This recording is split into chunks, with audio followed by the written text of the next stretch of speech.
Good afternoon, everyone.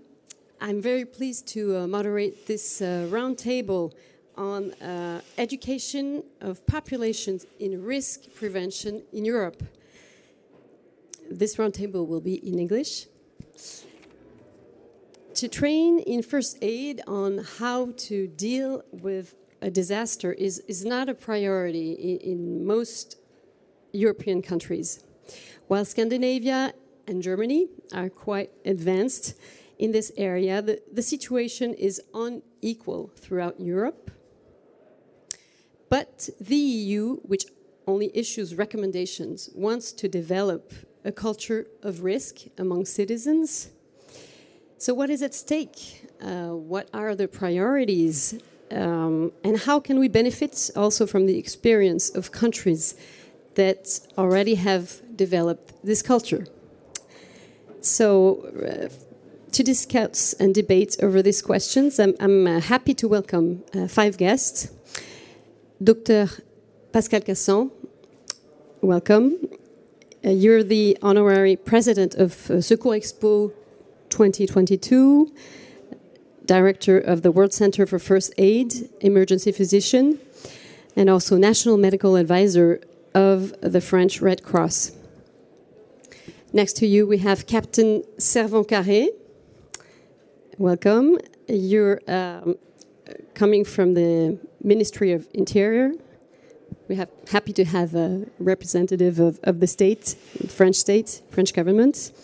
You work for the fire department and aid in civilian security, safety. Next to you, the only woman... No, Professor Bottiguer, because we changed. Professor Bottiguer, welcome. You're the treasurer of the European Resuscitation Council, the ERC. You're also head of the Department of Anesthesiology and Intensive Care, Medicine University Hospital of Cologne in Germany. Thank you for being with us. Here we come to our only woman on this roundtable. Miss Mercedes Aguirre, good afternoon. You're the coordinator in disaster risk reduction projects at the French Red Cross. And we're ending this presentation with Professor Pierre Carly. Welcome. You're chairman of National Board of Hospital Emergencies and also chairman of the EMS of Paris, le SAMU de Paris. Welcome, everyone. So in the first part, we will see why citizens should be involved in first aid. And the second part will be to talk about something wider, emergency and disaster medicine. So the first part, my question is for you, Dr. Casson. Why should citizens be involved in this field? In the health chain, isn't it the job of health professionals? Yeah, it is the most important question we have in this field, and it's very clearly that everywhere, probably in Europe, we have a very efficient emergency services. But if we have an emergency services very efficient, if we have not the first link of the chain of survival, this service can do nothing.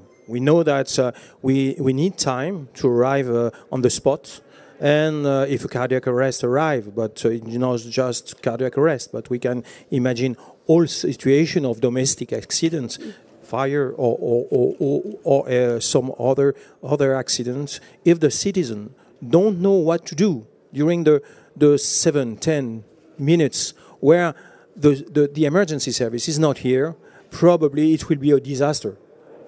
Probably a disaster for the family, because we know that for cardiac arrest is more than 70% of the cardiac arrest which occur in the domestic area with the family.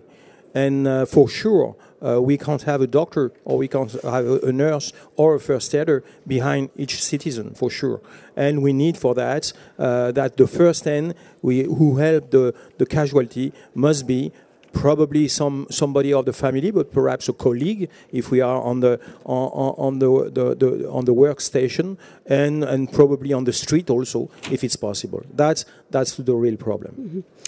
Mm-hmm. Professor Bottiger, you've dedicated years of work to develop a CPR training for children. Why is that? Is it also the role of children to have, the burden of being responsible for someone's survival?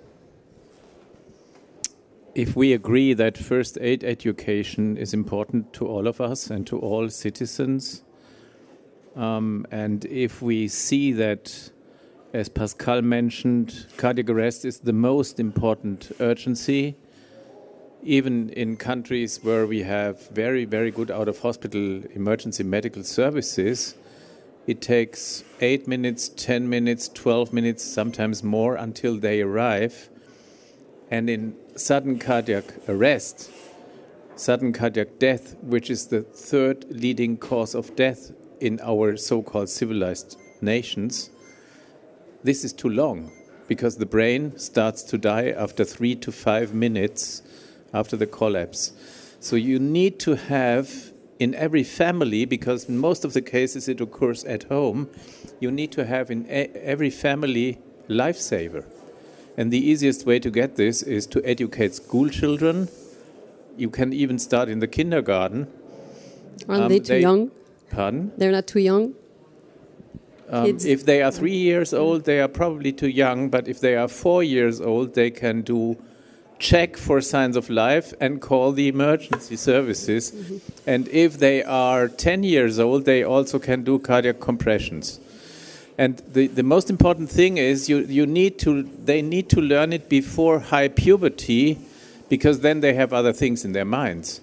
And in Germany we had, maybe also in other countries, in France you have it, in Germany it is obligatory to have a first aid course before you get your driving license.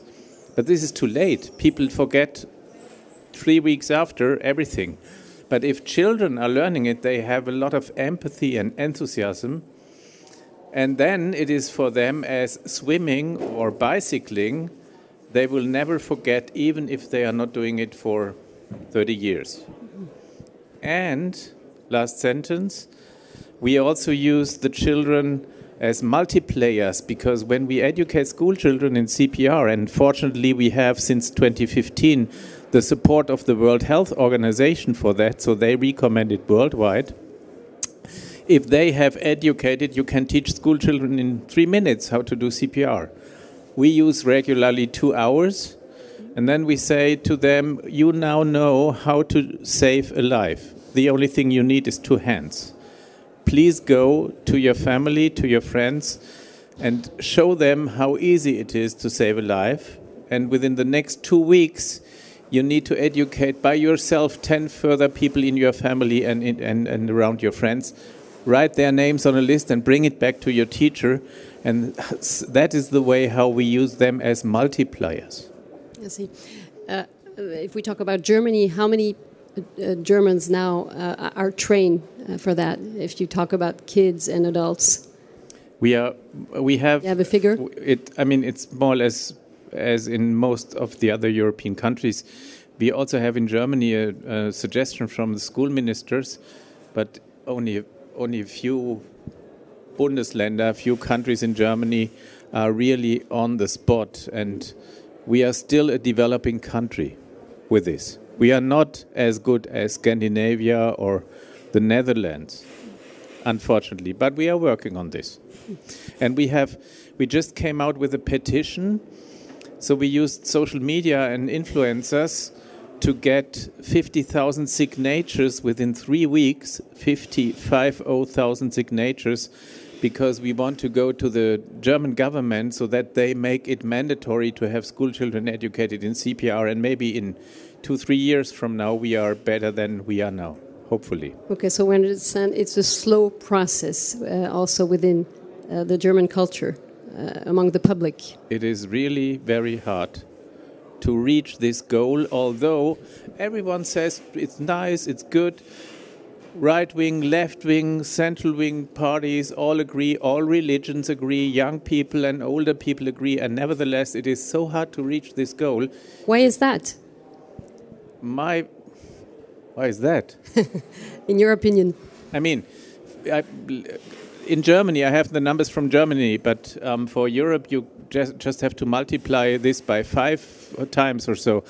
In Germany, we have 70 through 100,000 deaths by sudden cardiac arrest every year, and only 5,000 to 7,000 survive.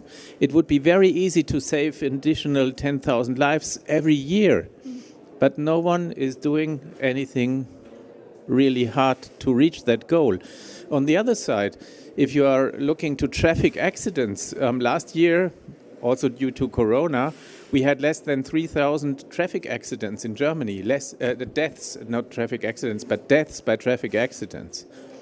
And we have invested billions of euros in safety in cars, in traffic, on the streets, in our minds, but not in a much more important healthcare issue, which is first aid and sudden cardiac arrest.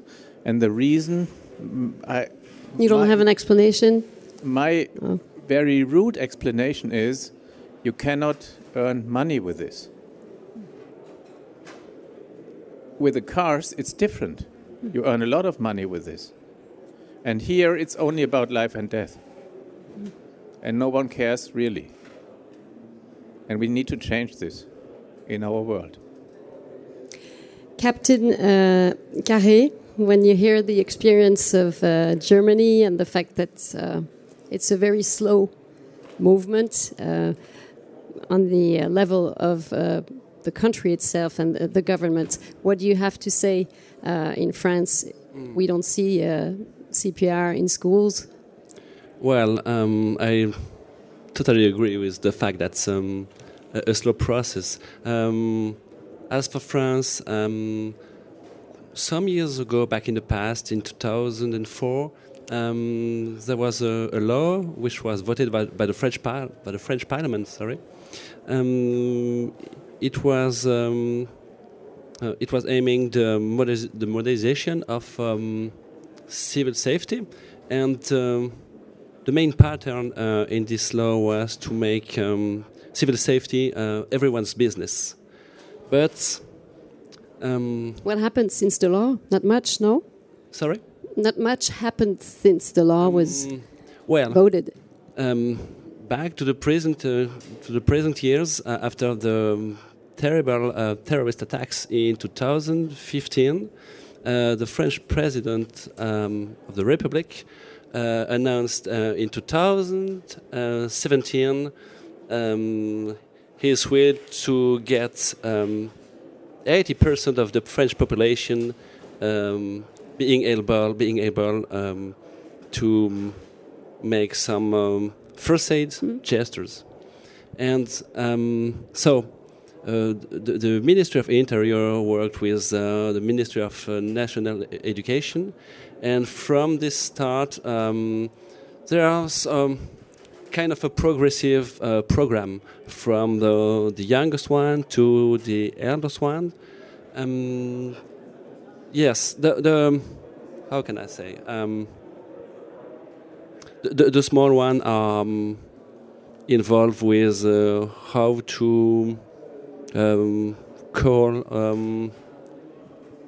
how to make a call, for example, or how to get some emergency call. Okay. Yes, and from that, it was included in the educational continuum by the Ministry of National Education, and so it was getting it was increasing for the last years, but obviously regarding the last 2 years, it was stopped.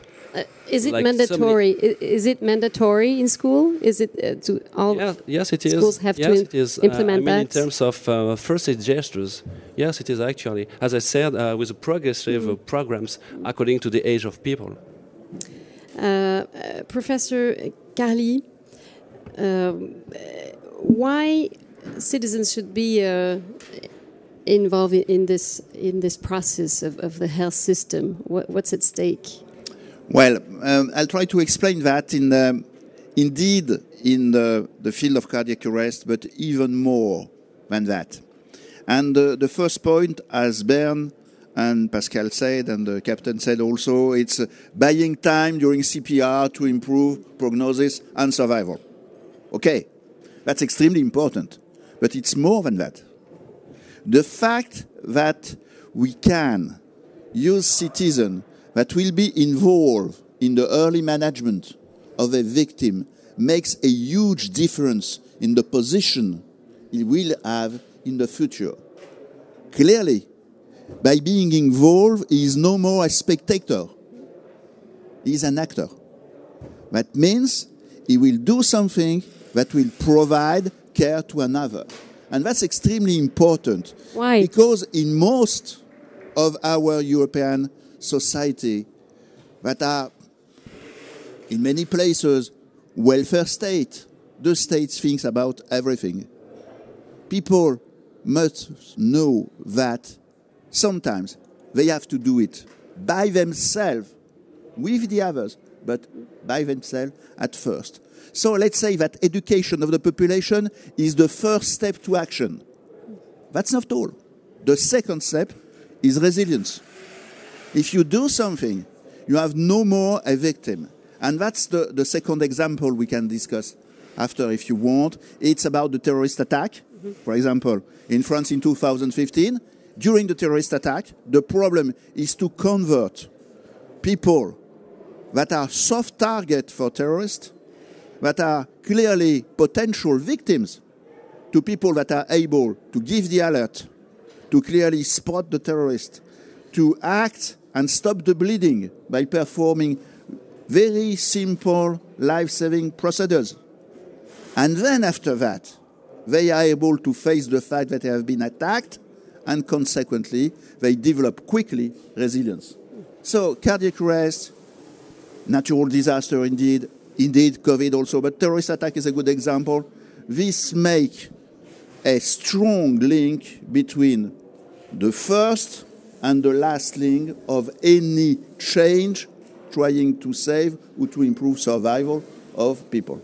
So that's why it's extremely important. And as it has been said, in Europe it's not so simple because there are a lot of programs, there are a lot of national programs, but the impact slowly decreases. And afterward there is another major event everybody say we have to do. The president, the authorities will do it. I think we have to do this in several dimensions. One will be the state.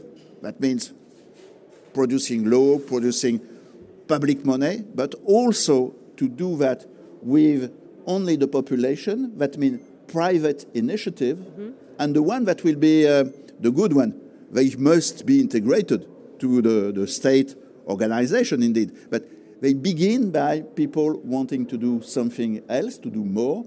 And clearly that's a system, a way of thinking about difficult and very, let's say, emotional even for everybody, differently, and consequently being globally more strong together.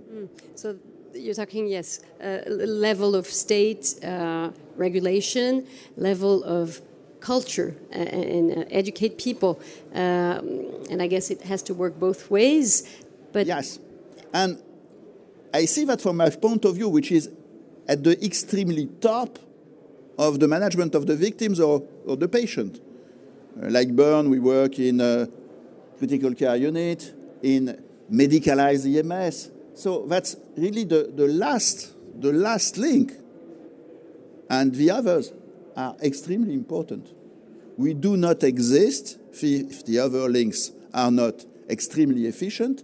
And the result for the society, for what we think about our society, will be poor if these links are not developed, even if we are the best and we can provide extremely sophisticated medicine. That's not enough. You said it would be poor. Why would it be poor if we don't go all the way? It will be poor because the cardiac arrest will stay forever a plague that kills young people without any chance of survival, fatality. We will be poor because we were not able to fight against aggressors in our country and unable to mobilize. And the result will be politically, socially, and technically poor. That's why. So clearly, involvement, initial involvement, means that we initiate something big that will become more and more sophisticated, more and more efficient. And this works in Germany, this works sometimes in France, it works in other countries in the north of Europe, as you say, Bern, because they have that in their mind for hundreds of years. So clearly we need to be more involved in that area. Mercedes Aguirre, if we, to have a bit of height on the European level, if we look at the European map, where do we stand regarding risk prevention and first aid and people being involved? Can you give us a little overview? Yes, well, I think that it has to be with first aid. Dr. Casson is going to be able to better respond to that question. But regarding, I would like to go back a little bit what the captain said actually about the law in 2004. That has to be also in relation with the European countries. That a big difference is that it's still in France. We have a system where it's still professionalized. And that's a big difference between how it is called civil safety, civil protection, and civil defense. There is an European mechanism of civil defense, European mechanism of civil protection. And actually, they are making training course, and I had the opportunity a few weeks ago to participate, and we were discussing this. And actually, what I think it is very important, what he had just said, is that we don't put the people at the center of the response, in the sense that we are not giving maybe the tools, the correct tools. We're not adapting the tools in the way that people could receive this tool. And actually, the thing about still calling civil safety, it gave us that idea. When we are calling civil protection, it's because we are actually putting the people in the center of the system. And there are differences, of course, of and where are depending. Here, for example, civil protection depends from civil safety depends from the Ministry of Interior. In another country, such as Ireland, it depends from the Ministry of Defense. So this is because a traditional tendency they have, but also gives an idea how the system is going to be in each country as well. And well, that was on the regarding how are we approaching communities. The important is actually how, and now the Ministry of Ecology here in France has published an action plan that we have all to be resilient. And what they're saying in this action plan that they have done a very interesting review about the risk of culture, that they're calling it the culture of resilience, is that actually the tools are not pedagogical enough and they're not interested enough for the general public. So that's why maybe I do agree that maybe there is a financial interest as well, but at the same time, we are not using the correct tools to approach to the citizens. Okay, what do you have to say to that, Captain? We don't use the right tools to involve citizens. They're not at the center of the protection and health system. Well, I'll with maybe with another part, another side of the topic, not necessarily on first aid measures or first aid gestures, but for example, in terms of education or sensibilization and on how to behave in case of fire sceneries, for example. So actually, there's a European program coming from the European Commission. So there are a lot of actors working on the project actually, and the first remark, the first thing that we can see is how to compare a country to another one. And for example, in terms of fire sceneries,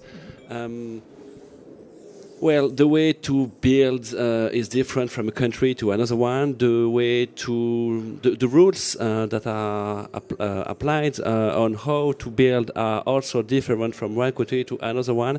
And the first thing that is being worked is okay. We all have to speak the same language. So I mean, in terms of terminology, in terms of methodology, also. So we must all be able to exchange, to compare with each other.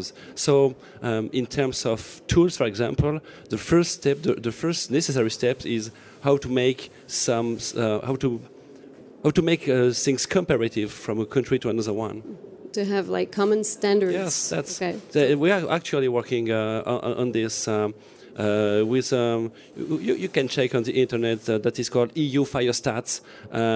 So the aim is to make stats which can be compared from each other, but the final step is obviously how to make public policies years later, of course. But that's actually what we are working at. Mm-hmm.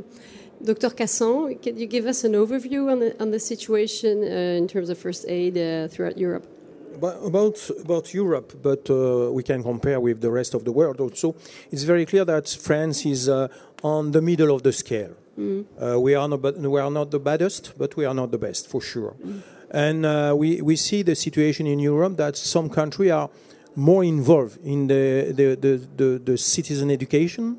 It's the case of the north part of Europe, especially. Why? Because I think they began before us, and also they think about the education as a long life learning. Probably is missing that in France, and we know that, for example, in Germany, they are beginning very early, and it's very small guys who are learning just how to ask for an adult in case of an accident, and perhaps if they are 4 years old, able to go to the telephone and to use the telephone. And that's very important to begin at 2-4 years. Why not? And of course to continue all during the life. And that's the problem for France. Probably the citizen doesn't understand that probably if he has something to do, it will be for somebody of his or her family, and not for a stranger, because it's the phantasm of the citizen. Oh, if I have something to do in first aid, it will be for a stranger. We know that's not true. It will be probably for a colleague or for a member of the family. Of course, possibly it will be for a stranger, but it's not real.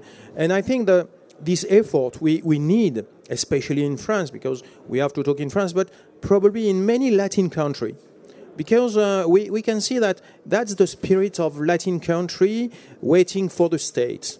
We don't take in charge our health.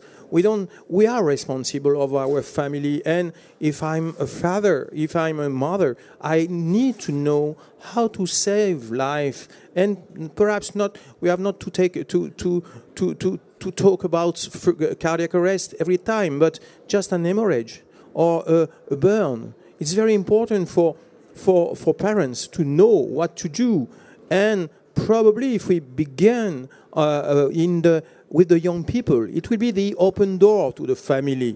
It's because we need to do that. We make effort in France for sure, and we try to do, and especially in schools, we know that many teachers really are involved now in teaching. But of course, you need time, and you need money, and sometimes is a lack. But I think if we compare 20 years ago, and of course Professor Carly and Professor Bottinger was here 20 and perhaps 30 years before, and we were during this period not so good that we are today, and I think it's positive. I think we are on the good way. It's increasing, but it takes time.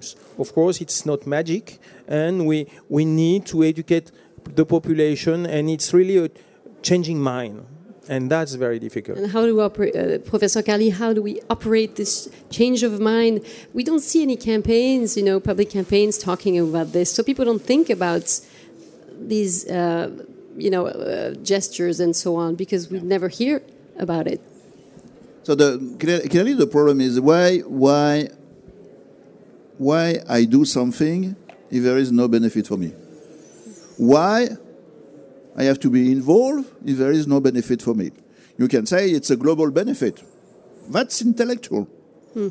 But clearly the fact that there is no, let's say, no things that push you forward to do it is it's difficult to explain. However, if we consider cardiac arrest or any other disease, there will be a possibility in that to say that instead of only a global benefit, you will have a personal benefit.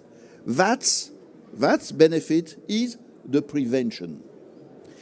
If you are trained, even as a volunteer, to take care, provide first aid to a cardiac arrest patient, then you understand that cardiac arrest exists, first point. Second point, that cardiac arrest is a very severe disease that kills 97% of persons if we do not provide immediate CPR. Ben, that's always true. And then you will think about, it may happen to me. And maybe the fact that I have been heard in bubble F prevention, not too much salt, not too much fat, no sport, things like that, they begin to be real. The realistic point of view of the disease make the people more aware of the need of the prevention, and consequently, it pushes them to be more efficient in terms of healthcare, health-being, and so on. So I think it's an important point. So that works very well with cardiac arrest and coronary artery disease. Does it work with other examples we have taken today? I will say that the example of fire rescue and the possibility to be involved in a fire and to know what to do clearly will also develop the prevention of fire in your home, in your workplace, and so on. People that have been trained, that have been educated, they will say this happens. And the fact that we can connect to be an actor with I'm also an actor of the prevention is clearly a benefit. So I think that's an idea. It works also for terrorist attack, not very well, because you cannot say I will become a specialist in intelligence, in detecting, but that's a possibility. You cannot say I will be trained to shoot any. No. But it's more global. But this can be done also in several other examples. For example, natural disaster, I think it's really important. If you have been informed, if you have been educated to the fact that there will be no possibility of communication, that you will be lacking of any life, let's say, provision of everything you need for life, medication, and so on, if you are in a place that can be exposed, clearly the fact that you have been trained will also immediately convert in the possibility to prevent being in a very, very dangerous situation. So I think that's one of the motors we can use for the population, the motors that it's indeed for the others immediately, but at the end, you are one of the others. Okay, you have a great campaign right here. So, Captain Carré, we need some campaigns, public campaigns, to speak out about this issue. Otherwise, we don't think about it at all. Yeah, as Dr. Casson said previously, that's always the same reason. How about the money? How about the lack of money for such campaigns? So, I'm totally aware of the importance of the topic, but that's still the same. So that's the reason why we identified schools. I mean, the process from the youngest one to the eldest one, because that's a cheap way to educate people, but that's also a universal way to reach every people from the class of an age class. Sorry, but regarding the way on how to educate people. It's interesting because during a long time, at least in terms of fire prevention, prevention was regarded and considered as the way how to make rules, how to build according to these rules, etc., etc. And some years ago, some local programs, some local programs appeared, and that's interesting. The way how the conception of prevention is actually moving from this past conception to the actual one. Sorry, and we are now trying to harmonize such local programs and trying to make them to kind of place them in new territories, and that's also the reason why public or private school, but I mean the education process. That's a very good way to reach people. That's an important way to reach all the people from class of age. Dr. Casson, what about a campaign from the Red Cross? Where does the Red Cross? I don't want to highlight just the Red Cross, but I think the lack we have in France, especially, is the lack of public campaign or collaboration of all the organization. Because it's a good example here. We are all together around the table, and unfortunately, if I see the situation in France, the last time we had a campaign was in 2000 by the Red Cross, the French Red Cross. 22 years ago. And never I saw an action from other guys and other organization or the states. Involving the public, really, in the television or spots or publicity, and that's not the case. We need really all together, working together to highlight this importance and the communication. And for that, we have some events. First, we begin with the World First Aid Day. The World First Aid Day is effectively what is the day, actually? It's the second Saturday of September, and organized by the Red Cross and the Red Crescent movement, and all the national society are working together on the same time, with of course the jet lag, but the same day or the same week, they try to educate the public. Fortunately, in many countries, we have collaboration between Red Cross, states, other partners, other organizations. And I think it's very important because we have to convince the two extremities of the social scale. First, we have to convince the citizen, and for that we need communication, and we have to convince the politics. And that's very difficult because for sure the needs are not the same, and to convince the two extremity of the scale, social scale, probably for communicators it's not so easy. And last and not least, if we have the example of the World First Aid Day, we have also other organizations, and it's very clear that Bernd can explain us, but we have also a fantastic organization, which is the European Resuscitation Council, or began a good idea, and now it's worldwide, is Kids Save Lives. Kids Save Lives is really, and Bernd can explain more better than me what it is, because it's essential to have this action all around the world to mobilize the young population. Yes, this campaign that you developed, Professor, could you tell us how it's developing? There's also the World Restart a Heart Day that's in October. What's happening then, and what results do you see there? Yeah, we have established 2 campaigns. They sometimes they go together or they are mixed a little bit up.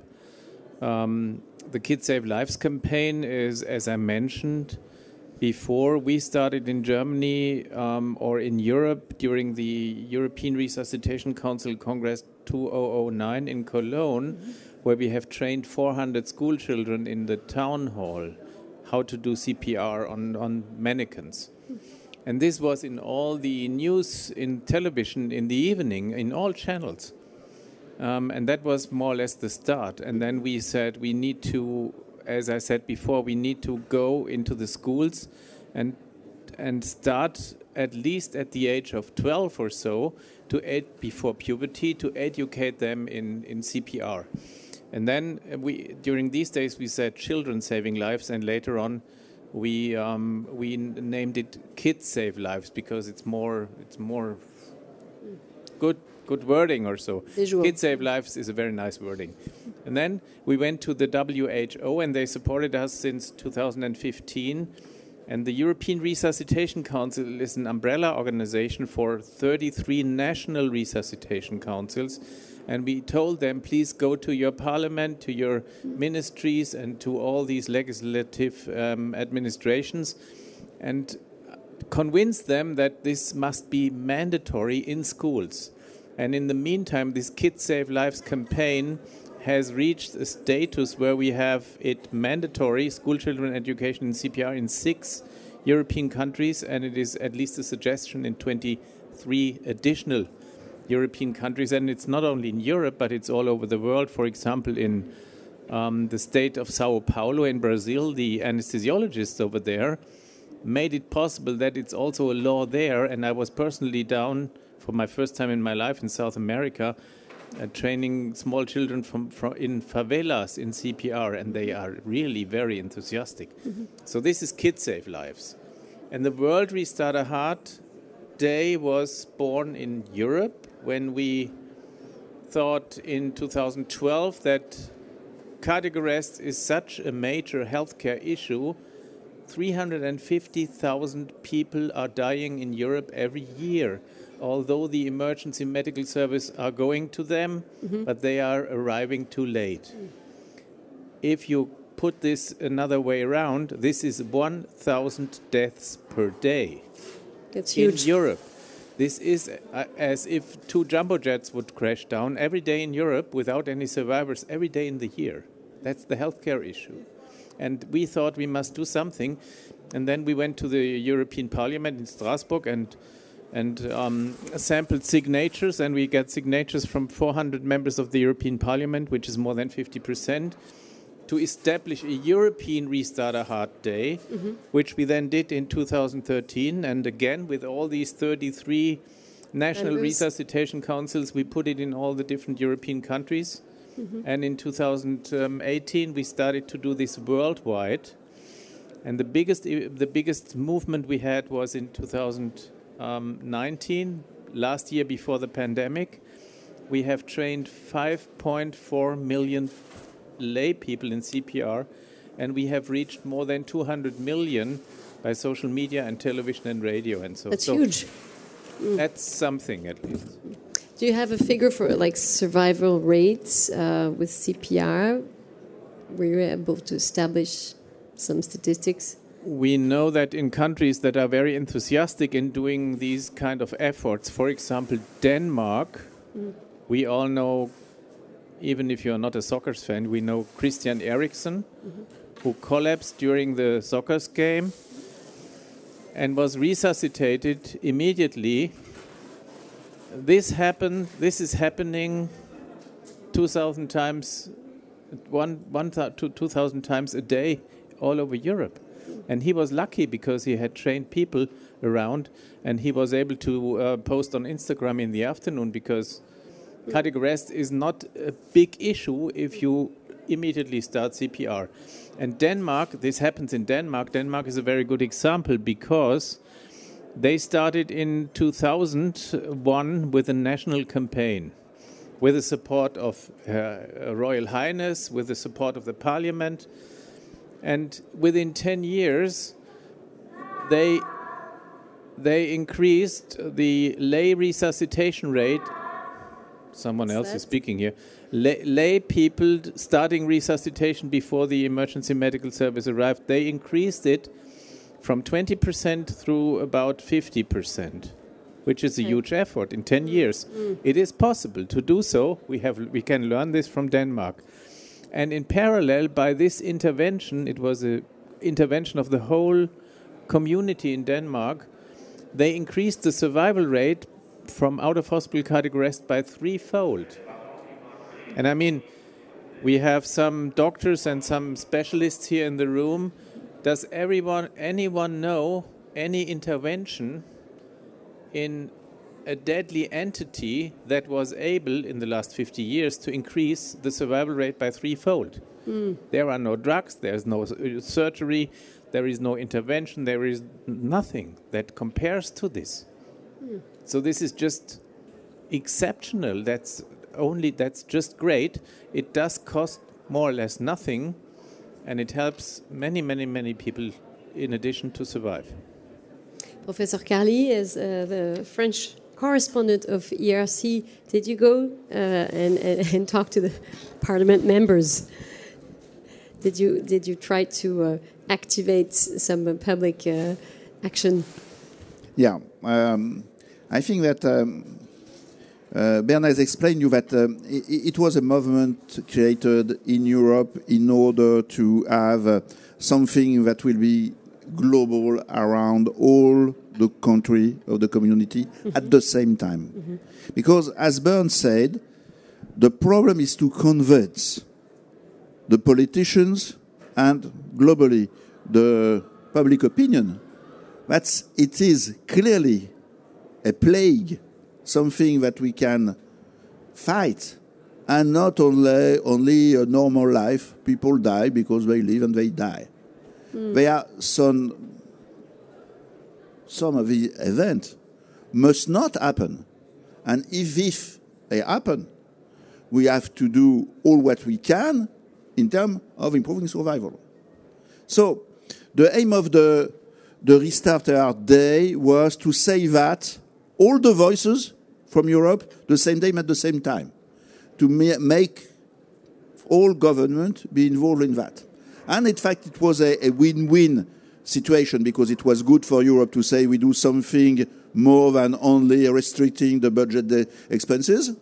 We can do something very positive. And the second point was also, on a national point of view, the fact that if it is European and it will save our lives or from our country, it will be something we can do and we can extend in all the possible dimension. However, it's not so simple, but it's clearly a landmark. And I think our Restarter Day is a landmark, and in France, we do that. We have a meeting that day. We have also several possibilities in terms of showing how to trade, how to provide healthcare. To see that on the television, there is always one or two spots on that, and clearly it's a plus. But it's a long way to obtain a massive positive result. We know it is possible, but in our country, it's not so simple. I remind you that Denmark can do things really outstanding. But how many people in Denmark living? 6-point-something million. 6.5 million. That means half of the area here. So it's more simple to organize for 6.5 million than for 60 million or all the large European communities we are in. However, clearly, I think it's a plus. And I think also Bern is clearly undersizing his role in that and his role in the Kids Save a Life movement. I can tell you, because I'm also a member of the ERC for more than 20 years. I'm one of the founders of the ERC, in fact. I've been the chairman of the society, you remember, I think, Bern. But Bern has worked a lot on that. He has published papers, scientific evidences, test in one country or two countries. You have involved also the Chancellor of Germany and published the photo with her, as far as I remember. So it's clearly a everyday involvement in order to push forward, to improve the possibility of that everybody has to be involved. And I think it's a very positive result, but we have to continue. We cannot stop that. It's a continuing process. And what we hope in the future, it will be obvious for everybody that we have to know how to perform cardiac massage, how to read any ED, and so on, because we must not say it's exceptional. It has to be the standard. And clearly, we are progressing.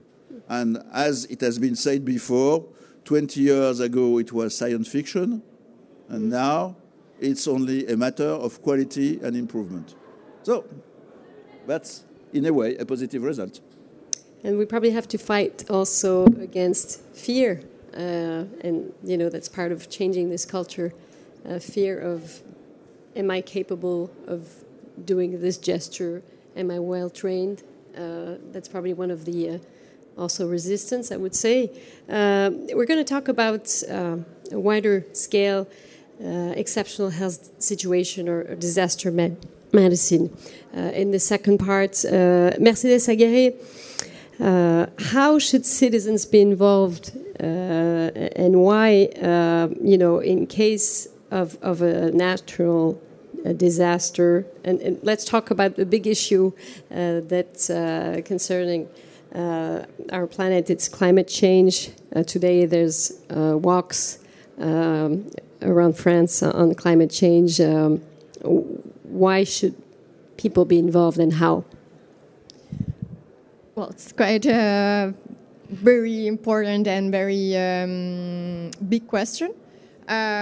What we have seen actually that the latest report of the IPCC, that's the Intergovernmental Panel for Climate Change. The second one has recently been released and is saying actually that scientific evidence that human-induced actions are actually increasing climate change. So this is showing now that, for example, in particular, what are heat waves, for example, that are being more recent and more intense in the years.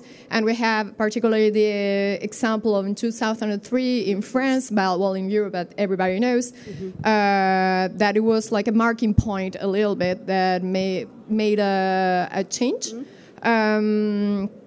Because it also have many consequences. It has economical consequences. It have nature consequences, economical consequences, because farmers lost their cattle, and winery sector, for example, was really impacted as well. So all this was a changing point. And that, I think that Captain can better explain, but at that level, at national level, they decided to implement a national heatwave plan, and we at the French Red Cross as our auxiliary role to the public authorities, we also make this plan at national level. We develop a heatwave plan, and that has, very vaguely speaking, I have different alert. It's an early warning system that is following a little bit also the national plan. And what we're doing in this case, we're trying, we have two priority groups, and what have to be the French Red Cross. First of all, we're targeting elder people and homeless people, and our actions are going to be mostly directly to these both groups. What do you do then? What do you do with these people? Well, in this case, what had happened, we increase our what we call les maraudes, the social patrols. And we increase all our interventions. For example, everything that has to do with the translation of people to hospital. Those really increase, and our social patrols also increase, giving, for example, water to the people that are homeless, or giving caps, or giving city maps on where the water points are located, or distributing also food. So this kind of action has been developed. Exactly. Mm-hmm. And this is a way that we have adapted to what it is climate change. Mm-hmm. We have adapted that well with this kind of plan with COVID-19, because we have to adapt all the procedures and how to change or renew your protection personal mask or equipment, and when should we be doing these social patrons, not when it is the warmest hours. So we are adapting. What I believe that we have to adapt and innovate all the time when it comes to what it is natural risk and climate change. And of course we have to collaborate, because if not, we're not going to.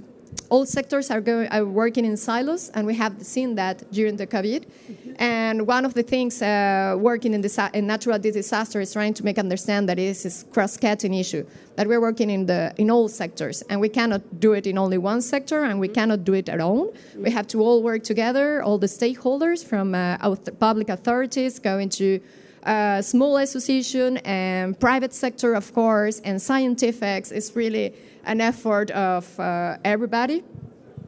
So we have to be continually adapting ourselves and our plans.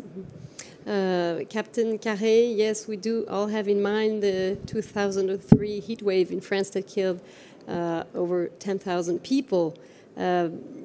What has been implemented by the government on that? We sometimes hear, when it's really hot in summertime, we hear messages on the radio, drink and be careful and don't stay too much in the heat and so on.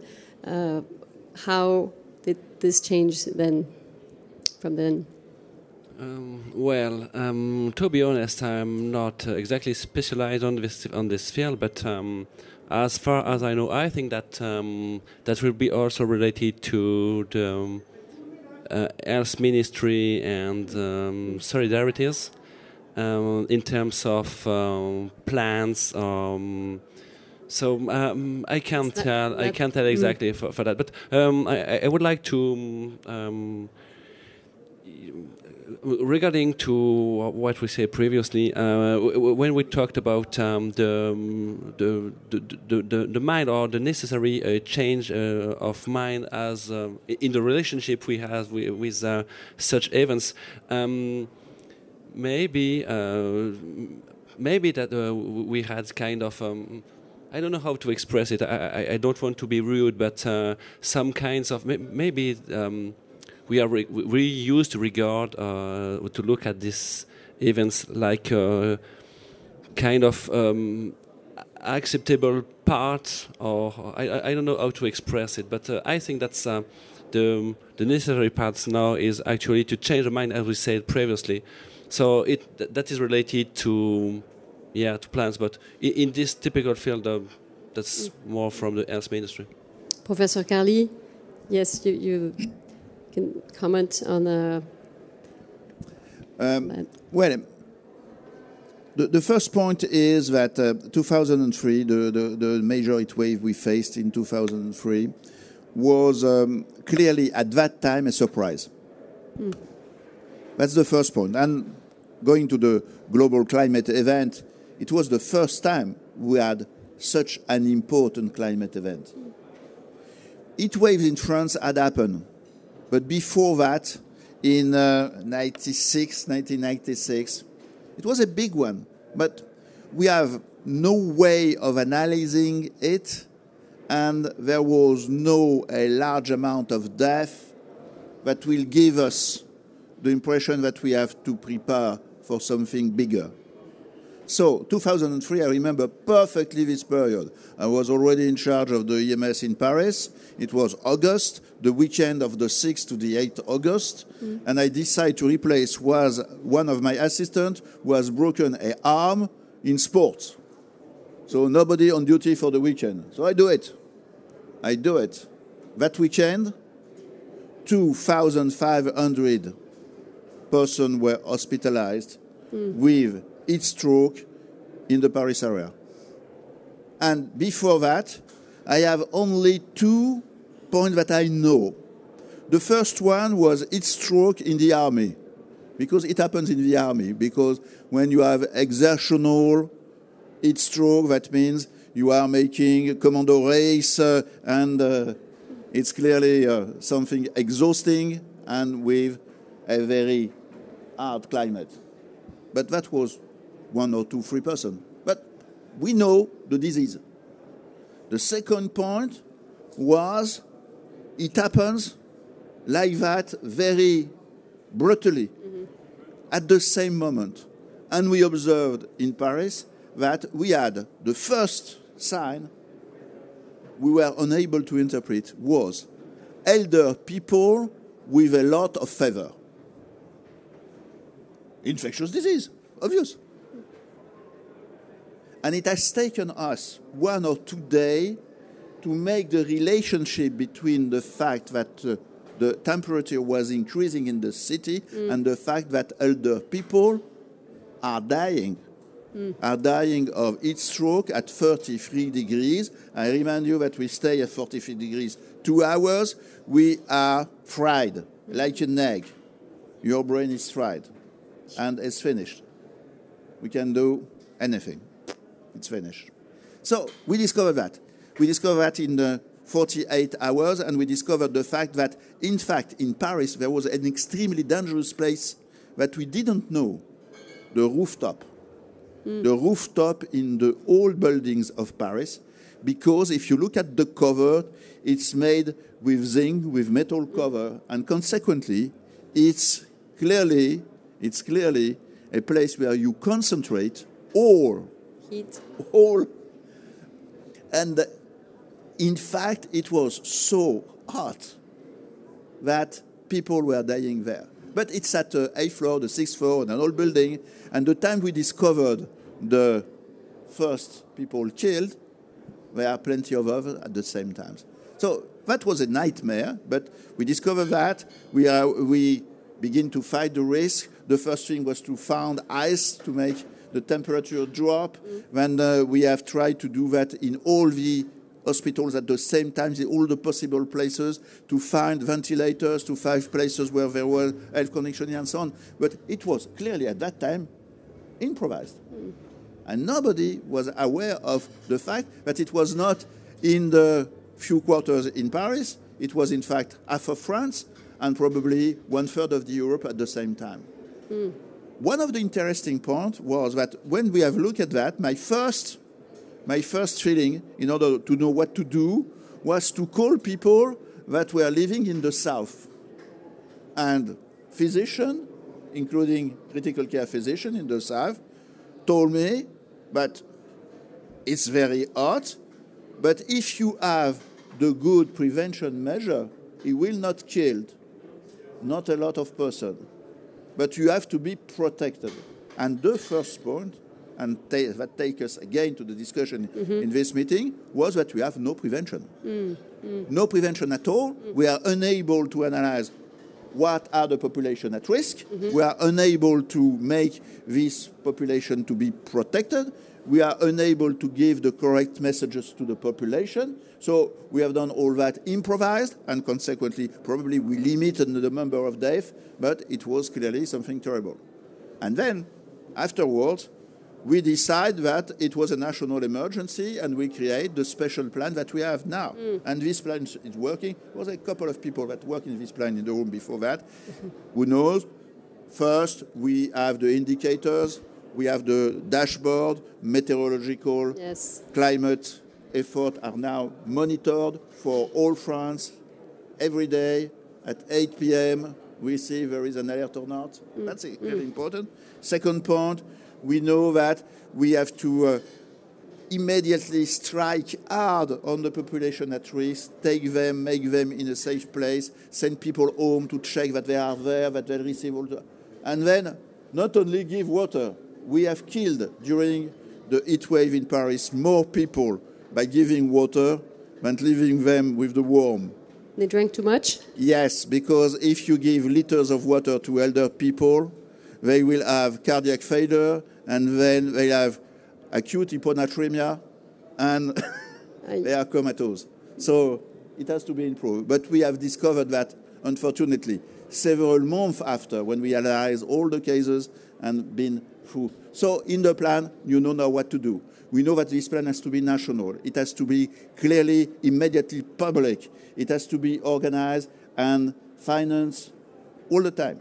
So now we add more heat stroke in France because people probably, they continue to do sport when it's very hot. We have heat stroke, professional heat stroke, because there are people that are exposed to that and it's difficult.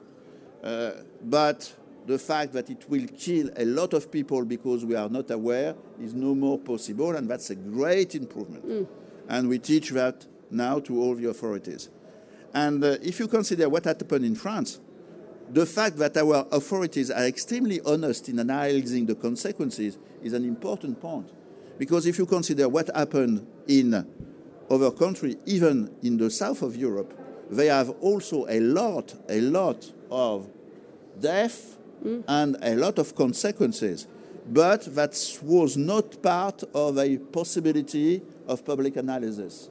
And in France, we have given a lot of money and invest a lot in our sovereign services of the state. And we were able to say, well, what we have done what we can, but we have the possibility now to improve because we can analyze, and if we can analyze, we can prevent, and so on. So, in fact, heat wave and cardiac arrest has no far away, finally, in terms of consequences, but the fact that climate changes make heat waves more frequent is clearly something that has to be considered, and you have cited heat wave, but we have the floods, which is clearly the sister of the heat wave, and we have also the fact that we can have ice storms. And ice storms, I remind you, I think the captain will agree on that 5 centimeters of snow in the street of big cities in France, even in Paris, is a nightmare. Interesting. So we understand that France is quite improving, since the heat wave, 2003 especially. You're mentioning other causes. Awareness. Yes. We now have the awareness on that, and we have paid that in lives, but it's really important, and it's for the future a major message. We remember heat waves in Greece, in Spain, with temperatures the past summer close to 50. What about what's happening, in other places in Europe? Are they also progressing on this issue on prevention? Dr. Casson. It's very clear that the south of Europe is better prepared with the high temperature, and it's very clear that they are not the same problem compared to France. But again, with the disaster, is exactly the same we said for the domestic area and the cardiac arrest. Again, we have to convince the two extremities of the social scale, and especially to explain to the politics that we can save a lot of money if we are doing prevention for the lay public. Because in the end, it's an issue. It's a financial issue, right? Sure. Saving lives, for less sure. pressure on the medical system. Exactly, and it's very clear that we can save for sure life, and that's the most important. But we can save money. And a professor in US during a congress showed that the prevention for cardiac arrest has a less cost compared to the number of deaths. And it's exactly the same in terms of disaster. It's very clear if we are preparing our population, we will save a lot of money. And that's probably a key element to prepare the citizen and to obtain, and that's the support of the European Union is very clear now, because they understood that this economical aspect is essential. So is very important. When we see, and let's talk about some other natural disaster like floods, it seems like when you see on television, you know, what's happening on the news, people are lost. They just are overwhelmed and surprised, and they lose, you know, houses, or they have major sinisters. It always seems like it's a surprise for people. And what do you have to say to that? That's the problem of education, because we can take the example of floods in south of France. When you see the families, they have a first time a flood. So we do. Fortunately, they're alive after the disaster. They try to clean the house. Sometimes they have some money coming from the state, from the insurance, and in fact they put all the things at the same places. The refrigerator will be for the second time after at the same place, okay. and they will last during the second step of floods. The same things, and perhaps more and more. And I think we must educate the people, because in fact I don't know why, but probably it's not enough to have to be in danger and to see what happened in the house, but few weeks after, few months after, they forbid. They forget. Yeah, they forget, and that's terrible. I think that's very impressive, and we need to prepare the citizen for a long time, and it's not easy. Mercedes, you want to add? Yes, actually, it's very true, and that happens not only in here but everywhere in the world, that people actually that have suffered more than one disaster, they still are not able to evacuate. That's linked also to assurance. It depends of the assurance that you're going to have. There are underdeveloped countries, of course, that the only thing they have, so they're not going to evacuate. Of course. Even if they see that the river is flooding, they're not going to evacuate, and I have seen that. So in the States, for example, the United States might be easier because you can see that they have a huge culture of having an assurance, and they're going to have a backup. But what I want to also to say is regarding what we were previously talking about, awareness and awareness campaign and how we're working, actually, and about innovation, what I had said previously too. What we have to use are more pedagogical tools as well. And for example, now we have at the French Red Cross, we have developed real virtuality that actually you're in the moment of flood, and what are you going to do? So you have the first part that you're going to get prepared for that. So where you have an introduction with a volunteer normally, and they're going to explain you what is an emergency kit. So you have the like 5 minutes to choose what are you going to put in your emergency kit. And it really depends of each person, of course, but you have normally you need to know more or less what you're going to put inside, for example, medicines or important papers or clothes. And then maybe people are going to put some games. So we're trying to explain what is better to put or why you didn't think about that. And then the second part is about how it is the response. So you're at your place and you are seeing that the water is getting inside your house, and the first aid are not yet arrived. So how are you going to act? What are you going to do? So you have different options. Are you going upstairs? Are you going down out? Are you going to take your kids from school? So these are basic measures that we try, because still people are thinking about going to get their kids at school when they already have an emergency plan put in place in school normally. And there's a natural reaction. Exactly. That we have to, in some kind, fight against that and say, okay, my kids are okay at the school right now. I know they have teachers that have been trained for this. So, and this is all coming with training, of course, and preparedness, and trying to make awareness about these measures. So people, when they want to go through this training, it's just volunteers and they can register at the Red Cross? when someone wants to follow one of the training? I mean, this, for example, the one of the real virtuality, we're using it in conferences. Okay. Well, we developed that during COVID, so we didn't have the chance because of prevention measures. Yes. We couldn't put the kids to everybody. But this, we use it. Where do you go? You go on public places? Or? For example, we could do it here. Okay. I mean, we need volunteers to introduce people and to explain how to use it. Then, for example, during the COP26, we can also, or in this international conference or local conference, it depends on our volunteers if they want to use it. You go outside. Exactly. Okay. And then, of course, to the public. Yeah. Okay. For example, we have also then what we call the summer van.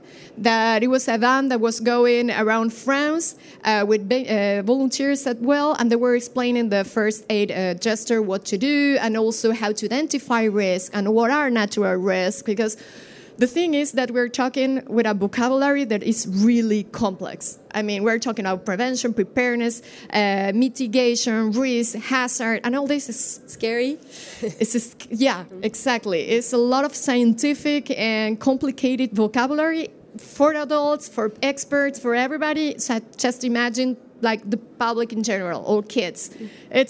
We have to find a way how to adapt all that and put it in everybody's mouth or everybody's vocabulary. Mm-hmm. I have a question for Mercedes. What about a computer application? I've heard that one has been developed in United States by the American Red Cross that clearly gives you information. You say that you have the risk. You say, oof, there is a tornado or coming up. Then it gives you. Can you give us information about it? I don't know if you're talking about the What Now application. Actually, we're adapting it here in France right now. This is is the International Federation of the Red Cross that came out with this application, and it's that the population is receiving the alert. And there's a platform where we're putting our messages. For example, in different alerts, we can choose the alert. For example, we can follow the national alerts at French level. So we put, for example, for prevention, what we have to do, for preparedness, what we have to do. The thing that for us, for example, what it is response, we really have to respect what civil safety of the Ministry of Interior is saying, because we cannot release the messages we want. We have to follow what the government is giving us. Mm-hmm.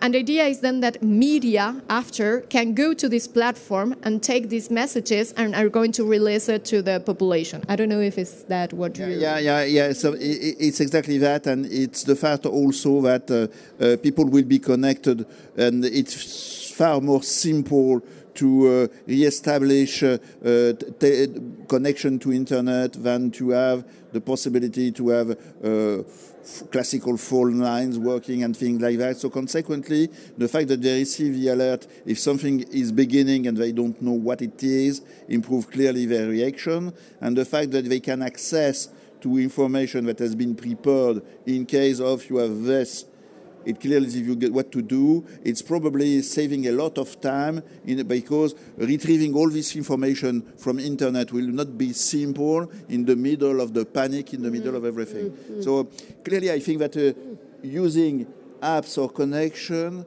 is a point that we can have all of us in our cell phone, and being connected to people that can provide information in a worldwide basis, it's clearly an improvement also. That's interesting also because, not so long ago we were talking about what do we do if there's a disaster, no matter what it is, natural or attack.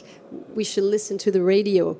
Do you have a radio with batteries? Okay, it doesn't exist anymore, so I guess apps are probably more up to date. Professor Botiga, we saw also these impressive footage, videos of what was going on in Western Germany in past July with big floods. Are German training in that, facing some kind of disaster like that, volunteers? I mean, I was not really involved in that. I also only have impressions by television and media. about this, and by what we have analyzed within the German Red Cross and all other organizations about that. But maybe this is very comparable to what you have faced in 2003.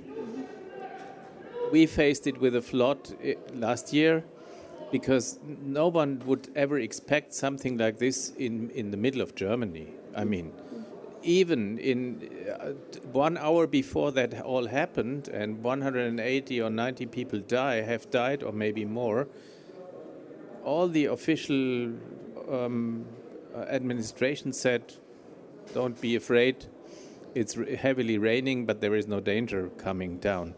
So this was really a surprise and a wake-up call, as maybe the heat wave in 2003 was a wake-up call for France. Mm-hmm. This is probably a wake-up call for Germany, and maybe also for the whole world, because this is just a symptom of the climate change. Mm. And it became very much obvious that all the systems were not able to react perfectly. And the whole communication was broken down immediately. It was not possible to use a cell phone anymore, because all the masts were going down, or the electricity was going down. So there was no electricity, there was no cell phone. The only thing you could do was the radio if you had batteries so or that's so. That's the limits of this. And I remember system, I had received a gift from the German Red Cross, a radio that you can start with some dynamo, or what is the right English word, where you can put your own energy in to be informed. So, I mean, we have not done a good job with this flood, and a lot of people lost their lives. And I mean, all the pictures when houses went down the river, third world impressions. It seems like there's a gap between people, the conscious developing towards climate changes and individual changes we do in our lives, less, consuming less, being careful with what we do, but we don't make the step of being involved in prevention and being trained for that. Mercedes.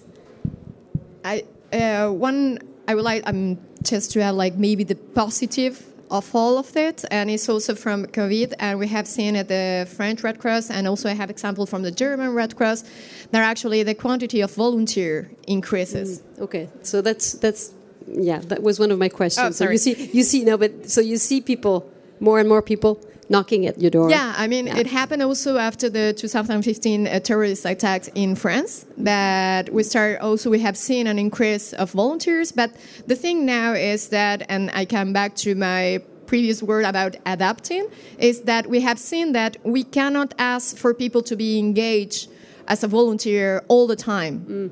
So we came up with new forms of engagement. So now we have spontaneous volunteers. We have volunteers for one day. So we have different types of volunteers. Okay. And actually, during the floods in Germany, they have the German Red Cross. They have created that response teams. That there were people going without any experience at all, with people with experience. So they were making response teams in this way, and doing tasks that anybody can do, like, for example, distributing food or cleaning houses, and that things that anybody can do. We don't need any particular competency on that. And sometimes these people are encouraged to continue being volunteer for the National Society of the Red Cross, or they are just involved in particular activities. So, interesting. For France, in the case of the French Red Cross, this came with new forms of engagement. So we're engaging people in different ways. If you only have one day, you can intervene only one day. But then we have more the typical tradition volunteers that actually they are really engaged and they're following trainings, and they're also working in or they're living in first aid or training courses. And it depends of the people, because each other have different compromise in their life, and we cannot expect to be 24 hours during volunteers activities. So we really have to adapt to that, and I think that's one of the positive things about crisis or COVID. The same. I mean, all the associations that were created, like the neighborhood association, looking for their neighbors, what they need. So this is kind of trying to look the good side of the crisis. Mm-hmm. Captain Carré, were there volunteers and things organized also on the government level since COVID-19 or since the Paris attacks, for instance? Just some words before regarding the natural risk, since we were dealing with it. Comparing with the life-saving programs or life-saving gestures I talked about previously, minds are also changing in terms of natural risk in our comparison. And for example, around Nice area, which is an area submitted or exposed to brutal floods, earthquakes also. I know there are a lot of education programs to the population, to the elected authorities also, that are made by the fire department of Alpes-Maritimes. They are very, very engaged in such education programs to the population. So I think also that when I said previously that the way to how can I say it? When I said the prevention in terms of fire safety was changing, that's also the same for natural risks. Okay, you see progressively... Yeah, step by step, and especially in the most exposed areas. And you put more means in that, resources? The fact is that in terms of firefighters or firefighting activities, the specific things is that there are a fire department in each department. I mean the administrative territory. So they are autonomous in terms of funds. So it really depends from one territory to another one, considering if you have money or not. Okay. That's so. Because that is the way how the fire departments are working now as heritage from the past. Professor Carly, there are more and more volunteers. Do you see that also, people wanting to be involved and committing? I agree with the Red Cross on the fact that we have to recruit all forms of volunteers. And that will be extremely different than in the past. If we consider what we have organized and works not so bad in France, we have volunteers that have been trained, almost professional. And in most of the French administrative region department, finally, there is a mix between professionals and volunteers, and they work together. However, the level of skills of these volunteers is quite high. And if you consider that they are acting in very dangerous situations, including active fire, it's understandable that they have to be at a top level in terms of safety and in terms of training. Because if they are not, they will be the first victim. That's the point.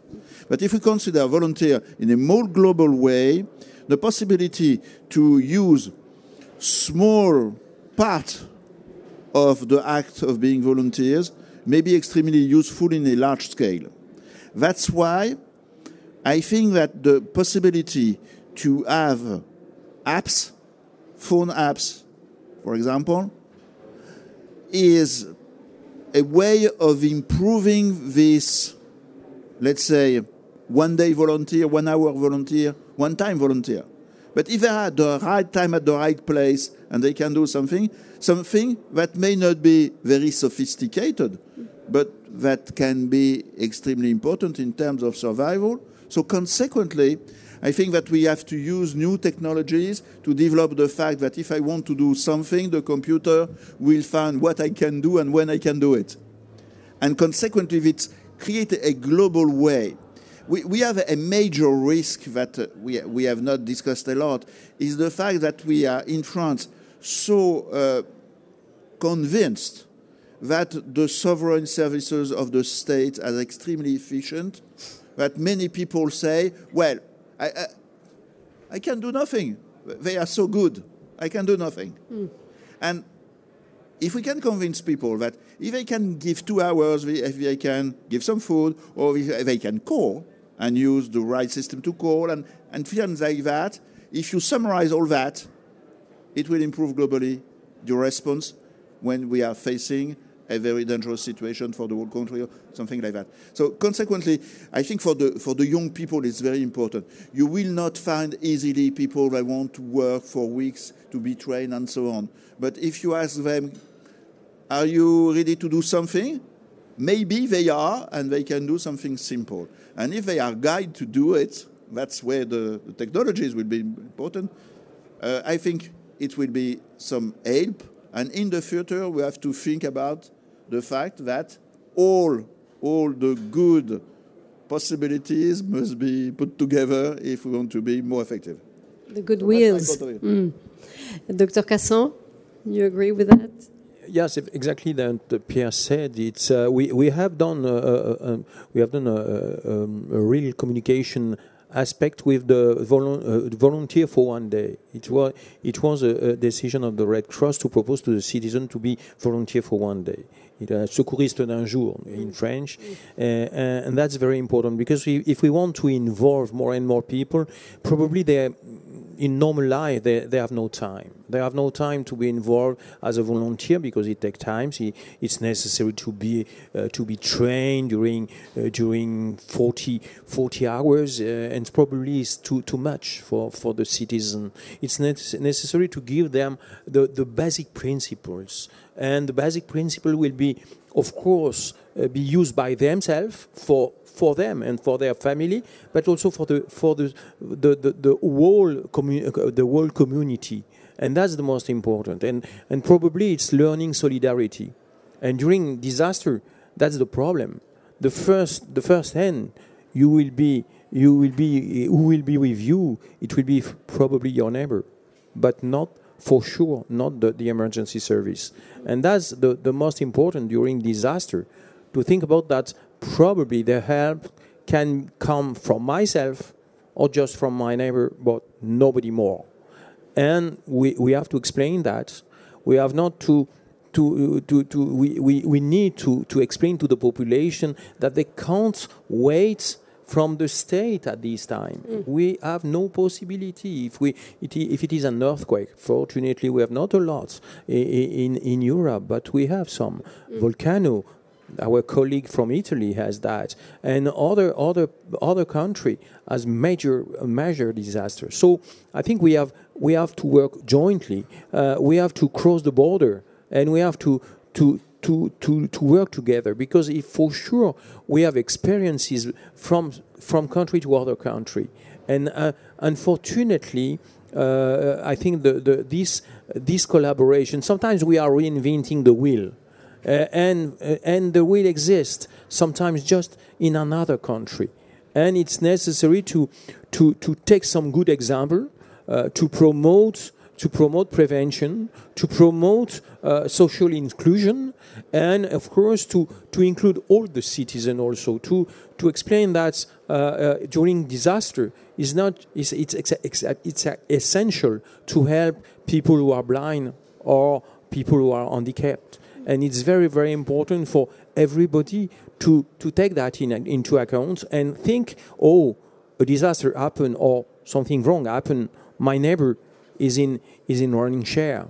I have to help him or her, and that's very important. So I think it's more a solidarity concept. I think we are able to do that. I think it will be the future of our society, especially in Europe. I think, of course, I hope that in other regions of the globe it will be the same. But I think in Europe with especially the West country, because we are really on the same area. We are on the same disaster zone, and probably if we are thinking all together, we will be more and more involved, more and more efficient, and that's probably the strategy we can have for 2030. And to the level also of the EU, there should be more collaboration, because there's no tool, on the European level. Absolutely. I think at this time we know that we have some tools, and we talk about the first aid app or some app we had. I think it's necessary to share this sort of app. It's not. I think when we have the sort of tool who are very efficient, it's necessary to share that. And because when you develop this sort of application, it's a lot of work, and it's really a pity if another country has to do the same, and that's the most important. Probably we need a platform, an electronic platform, and sharing competencies to probably to save time and money and human resources, and that's, in case of disaster, it's essential. Yes, it is. Exactly. Six, actually, there are many tools at European level, and last year it has been launched the knowledge network. And actually, to do that, before, just an example, before all the European projects, for example, that were financed by DG ECO, that's the director of civil protection and humanitarian aid. Each project that was financed by them has its special website. So it was impossible to find information because you have to go to each specific website. Now all the projects are going to be in this platform, and this is just a little example. I mean, the idea is actually to encourage the transfer and to share the knowledge that is being developed in Europe, and also to encourage the trainees on the fellowships, or sending one trainer from one country to the other one if they're interested in visiting one center or institution. So the platform is already there. It has been launched last year, as I said. And regarding what Professor Carly was saying before, the app of how to gather all these resources, it has been done by the Austrian Red Cross as well. They have one, and here in France we're trying to do the same. It has been actually an innovation from the volunteers of the French Red Cross, and the idea is to gather all the volunteers and to see which are their capacities, because there may be disabled people that are able to do what things, for example, social media, or there are elder people that are good with some stuff. Have also put their capacity or their resources in this database, and they can be triggered when it is needed. Professor Botiga, maybe one word of conclusion on your end. What would you say? I would say all what we have said is very important and very right. And education for all this must start in the kindergarten and then in the schools every year, as long as they go to school, and then we will reach our goals in the years to come. So the most important thing is we need to start as early as possible. And here we need the politicians and the ministries to make the laws, and to not only make the laws, but also to implement it into daily practice, so that it is not just the law, but reality in kindergartens and in schools. And that's the way to go. Mm-hmm. Captain Carré, message is passed. Sorry? Message has been transferred to you. Yeah.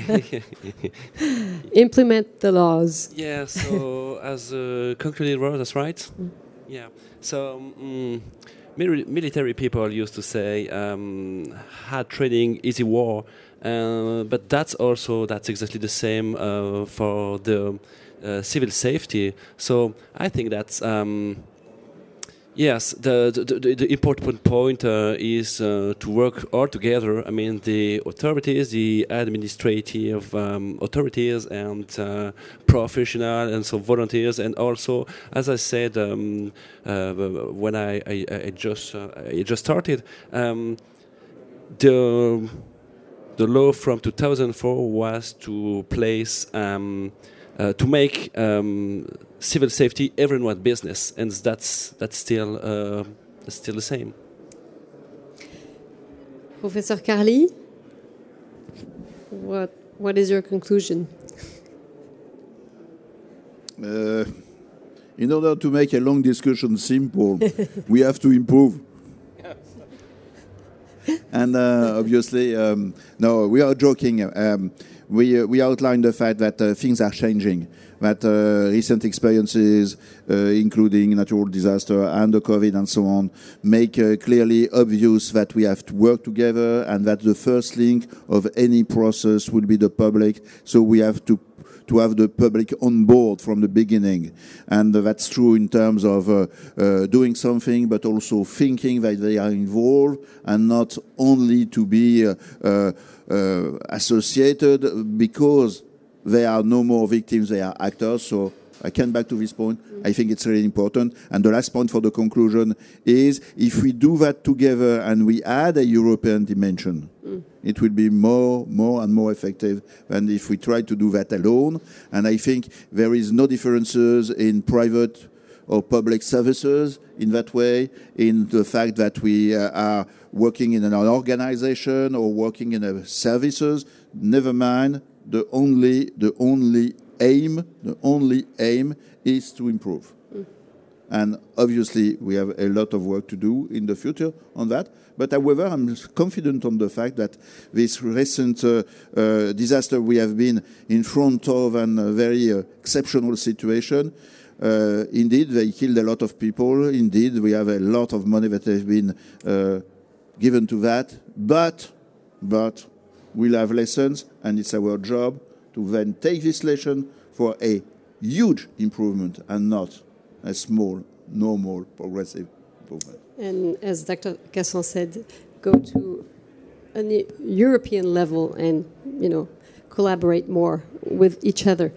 Thank you very much, all of you. We'll take a few minutes for questions from the public, if we have. Hi, I'm Hadrian. I want to congratulate you for this meeting. Thanks to all of you. Can you speak a little bit louder, please? Yeah, okay. I speak louder. So I'm Hadrian. I want to be volunteer at the Red Cross. I want to have training there. I think one thing is missing in France or in Europe. There's no civil service all along your life. This is if you go to Switzerland, for example, you have a military service all your life. So you're regularly invited to come, but I think it will be needed to create an European civil service, and all along your life, and we can receive training and things like this. Okay. Dr. Casson, it's for you. Thank you. No, you're right. You're right. I think it will be important in the future to enlarge the basis of this pyramidal structure of emergency health care, and for that we need a very big first structure is the lay public, and effectively the citizen must be involved on that. Civil involvement is very important, but probably we have to explain to the young people, and it's because it is the first topic. During the first topic, we talk about schools. We talk about young people. It's very important to educate them as a civilian, as the base of the emergency service. In fact. Even we have the best specialists in Europe in emergency. It's very true that we need the citizen. And we have to say you are the citizen. You must be the first link. And that's probably the reality of our society in the future. If we are on the positive way, but a quick way, because we need effectively, we have not to wait. We have to be active. We have to be proactive to do that, because if we are waiting, it's like the climate, it will be a disaster. And probably all of us, and we are not a lot here, but if all of us as an action for that, I think we can win, and we can win against probably the big problem we have during domestic and daily accidents and also disaster. Okay, well, thank you all of you for sharing all these interesting and major ideas and concerns. Merci à tous.